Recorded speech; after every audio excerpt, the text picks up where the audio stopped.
Hey guys, this is Storm and welcome to episode 189 of our single player Tiveden world. Now in the previous episode we worked on this creeper farm. It has worked very well for us and it's already turned off automatically because we have collected our fair share of gunpowder, and in fact I've put some extra storage over here to just stock take some excess, and I've also crafted up some TNT as well. So we've got plenty of gunpowder from this farm. And I really like the fact that it turns off automatically when the collection is all full. So if you want to know more about this farm, go back and check the previous episode. Now at the start of the episode, I did show a section of our world that's down the bottom here. If you're an OG viewer, you should be able to recognize this part of our world. We have our triple mob spawner back here with the actual mob spawners themselves. So if we come back and check in here, there's a skeleton spawner there. And then just down over here, we have two more mob spawners. So we've got another skeleton and a zombie spawner here. And if we stand right around here, we have all three mob spawners activated. So we used to use this to chop off the kneecaps of our zombies and skeletons and then got XP that way. This is quite old now. I haven't used this for a very long time, so this does need a bit of a facelift. But back here is where we did give a facelift to start things off here with some deep slate and making this dark room really emphasize this enchanting setup. I really like this, just giving a little twist on the room. Didn't really change much of the actual layout or the design of it, but I think this is just a nice fitting room now. And this is actually pretty much right underneath where we have our creeper farm. So you can see all the lights are on here because the farm is off. And then I've also made some changes to the collection down here. And this is where the majority of the creepers will now go. And then they get killed by this lava that we have back there. And then the gunpowder will travel through water streams and then go up into the same storage. And we've done this to minimize the number of creepers that will travel all the way up to the top. And that's just to really minimize the number of creepers that are being killed near the surface and reducing the sound effects of that killing. It's pretty brutal when you have snow golems shooting snowballs all day and you have the constant killing sounds of the creepers near the surface. So I thought, why not put most of the killing down here so we don't hear it, but we can still collect the gunpowder. So that's why we made those changes. And you might have noticed I've also got this caged area back here. This is an existing room that I've started to dig out a little bit more. And you can see we've got a couple of slimes in here, and that's because this is a slime chunk. It's something that's always been here and I've never really done anything with it, so I thought we should start digging it out, and maybe in a future episode we'll build ourselves a mini slime farm here. Now something that's been on my to-do list for quite a while is to resurrect our fireworks display that we have on top of this building. It's something that we turned off quite a while ago because of the amount of fireworks it would chew through, and to use fireworks in a survival world is pretty risky because, yeah, unless you've got a whole lot of gunpowder, it's pretty hard to keep it stocked for the all the fireworks. So that's what we're going to try and do here. Let's create ourselves some room. Let's get rid of a couple of these. Okay, who's coming in? We've got some inbound. Oh, got a few of these guys. You can tell I haven't slept for a while. All right, so we have this dispenser and this daylight sensors. What would happen when it got dark, we will get 3 pulses from the redstone. There you go, you could hear it click a few times there, and that would fire off the fireworks. And let's go and do that again. Now, because we always used to run out of fireworks, I want to put in another chest. So let's grab some redstone here. We need ourselves a hopper. So we're going to try and, we're going to have to cover that up on the side there. Got a lonely guy coming in for the last minute kill, alright. And now that we've got the hopper, we can use a couple of chests here for some extra storage. So we can put our fireworks into here now. They'll funnel into this dispenser, and then this thing will fire off each night cycle. I have been also thinking I should start to use some of these lightning rods. I don't think I've used them anywhere in our world yet, which is a little risky given that I am building a lot with wood-based blocks, and we can't leave our fences here if we don't want this place to burn to a crisp, so we need to switch these out. Let's go for cobblestone walls, like that. Okay, so this should now be lightning proof for this building and the neighboring area. The lightning should strike these and this won't catch on fire because we have this gap. So that should be all good. And now we just need to stock this up with fireworks. And I have already crafted up a whole lot of fireworks down in here. So we have a chest here full of fireworks. So I'm going to move all of these up into that upper chest. So we have our chest now stockpiled. You can see our fireworks have almost finished filling up this dispenser. So that's ready to rock and roll. And we should now cover up that hopper that we could now see from underneath here. So I thought, let's just go with some sneaky trapdoors here.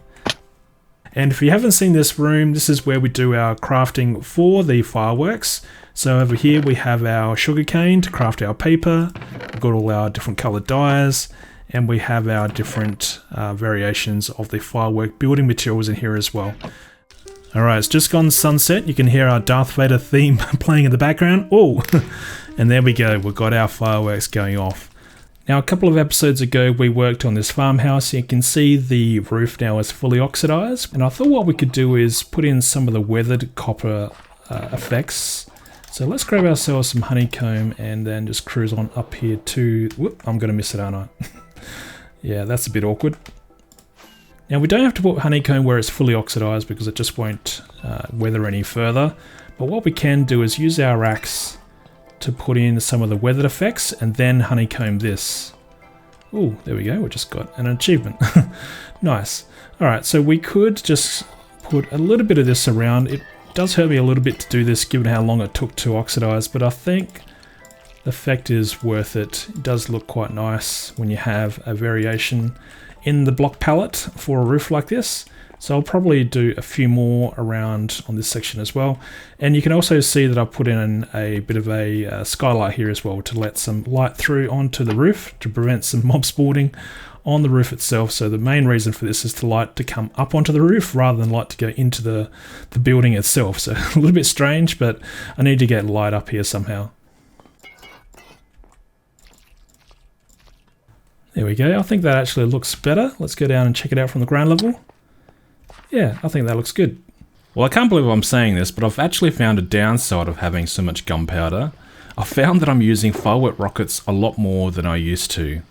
So we probably need another supply of sugarcane. Now we do have a manual sugarcane farm over here, but because it's away from the island, this won't grow unless I'm right near it. It's served me well over the years, but perhaps we should put another sugarcane farm on the main island and then do our collections that way. I don't think we need to go too crazy and have an automatic farm, but perhaps having another manual farm over here somewhere could serve us well. Now, when it comes to where we should build our sugarcane farm on the island, I am thinking of an area... Hey.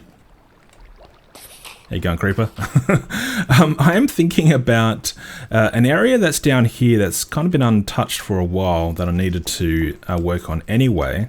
And that is, we have this passageway here that's just been bare. We haven't built anything into the walls. I originally had planned to perhaps put some farms or just something behind each of these sections. I am starting to rethink how we should do this part of the walkway here, so I might revisit that. But we do have all this area back here, and I'm pretty sure there's nothing interrupting the building on either side and the walls here. Pretty sure that's all empty space, or space where I haven't built anything previously, and it will connect up nicely to our cactus farm here. So perhaps this can become our underground agricultural district or something like that. So it could be a good use for this area. And if you don't know, right back in here is where we have another entrance to one of our old farms where we collect carrots and potatoes. So this is something that also needs some changes and little touch-ups because things are broken in various versions of the game. So maybe this is an area, yeah, that we could keep working on. Alright, so how should we build out our farm? Now I do want to have a transition of blocks between our cactus farm and this farming area here. So perhaps we'll go with still some green concrete and spruce or spruce variant blocks. And then we'll add in some other variations of that, but we'll still stay with a green based theme. I do like the look of green blocks, and yeah, we'll see how that turns out. The way I'm thinking this room could be laid out is we'll have a pathway that goes just straight down through here. And I think we will have it connecting up into this corridor area right around here somewhere. But then I'm also thinking of having an offshoot that comes in and maybe joins up near this other entrance. Given that this is if I think about the actual walkway and where I actually do walk when I come down here, the most common thing that I'll probably do is come here, then I'll want to turn left. So rather than walking all the way down here and then turning left, what if we had two different entrances? We had one here and another one over here somewhere.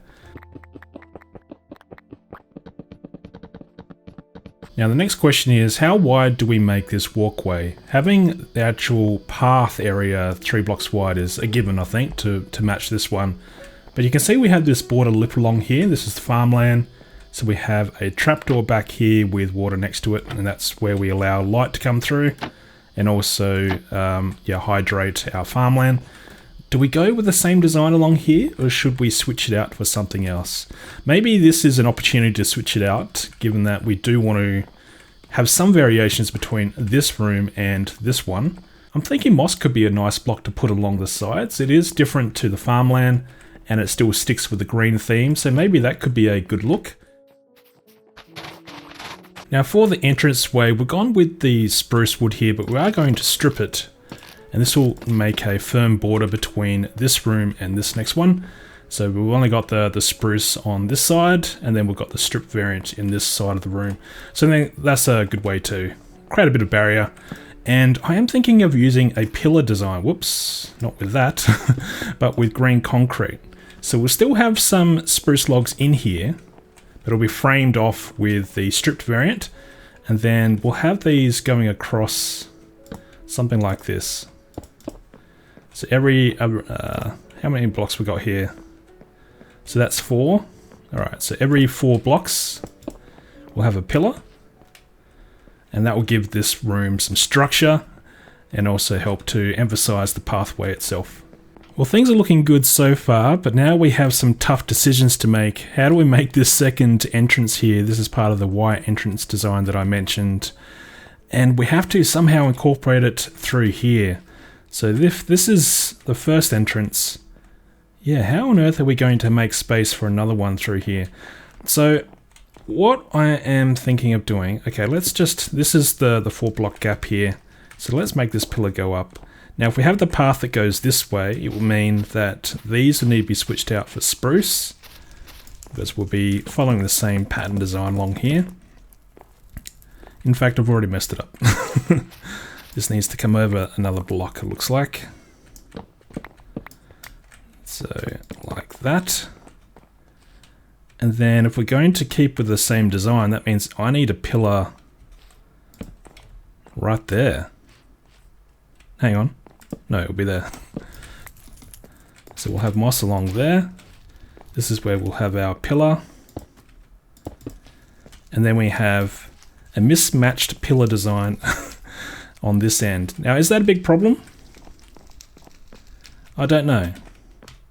Might depend on how I use this little corner here. Because whatever I do in here, if I follow the same like farm layout that we'll have behind these walls, then it probably will look quite strange. So maybe we do need to do something different in here. But maybe this will work. We can create our path that will come along here, and then we'll dig in through this wall, and this is where we'll access the main corridor. Now I can start to see this entranceway coming together. I'm going to go with an organic kind of transition between this room and this corridor, and that will also help to blend in with this block palette. So I think that will be a nice transition. It will mean that a lot of these frames will just need to go, and we'll just go with a more natural stone look or a block variant in here perhaps, and then we'll have a maybe a transition through here. So the path will start to break up the path and transition that into cobblestone and stone, and then I think that will be a nice look. We do have this little pillar in here, and this gives us an opportunity to do something in here. Now for the ceiling of this room, I'm thinking of experimenting with some stripped spruce. It's going to go through a lot of wood, but the look might be worth it.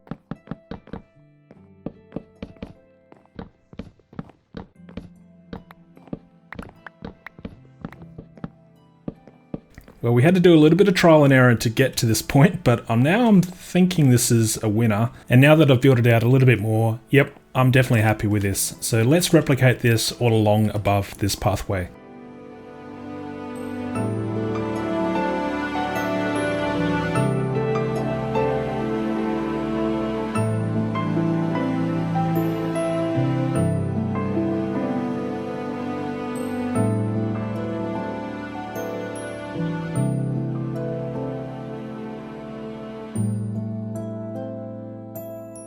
Now what I think is going to be pretty cool is if we do separate the look of the rear walls. So let's switch these out. And then we're going to put in some green concrete still. But we'll have this like lip, this lower lip or border of the spruce wood. It's going to be nice and dark, and it'll just create a nice tone. Then to frame off the actual growing area here, we are going to put down some stairs and we'll waterlog these. So we'll have like a channel of water flowing in this exposed section of the stair. It's been a look that I've been meaning to use in this game for a long time. I just never got around to doing it. You know, I was going to put dirt all around this growing area for the sugarcane, but it only takes one Enderman to come along and plot down a grass block nearby, and this will turn all of this into grass. So maybe we should go with coarse dirt instead. Now we do need to incorporate water into this farm somehow if we want sugarcane to grow. If we had water along this trough, then this strip of land here can grow sugarcane, but the next one over can't. So one option is to have strips of water, but that's not the most efficient design. You want to do every other block on a diagonal. So if this here represents a water block, then that spot there is the next optimal place for the water block. Because if that's sugarcane, then this source of water can grow that sugarcane, and that sugarcane, and so on. And we can use our jack-o'-lanterns to light up the ground as well.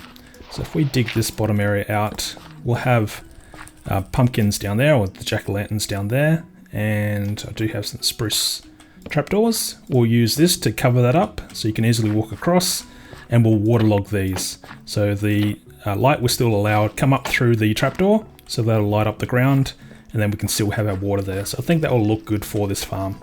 Okay, so we are now ready to put down our sugarcane. We have our trapdoors and slabs all down and they've been waterlogged. And with the water going along the stairs here, wherever we have a coarse dirt block now, we'll be able to grow sugarcane. So this is all ready to plant, and we'll also put in a ceiling here. Hey, where did you come from? You want to say hi? Alright, so yeah, we can put this down. I'm thinking we'll probably extend the farm further this direction. That's why I haven't done anything with this rear wall just yet. So that's something I will think about. And then we need to think about this area here for the entrance and decorating this. You can see with the stone that I've put here, I've made this kind of bend further into this walkway we had here before. So I'm going to completely change this. I'm going to make this walkway kind of bend around to the right, then turn around to the left a little bit, and then come down to these stairs. So yeah, I think that's just going to make this look a little bit nicer than just a straight line across here. And for the look that I want for this area, I want different light levels. I don't want to have everything lit up nice and bright. You can see where we're going to have the sugarcane.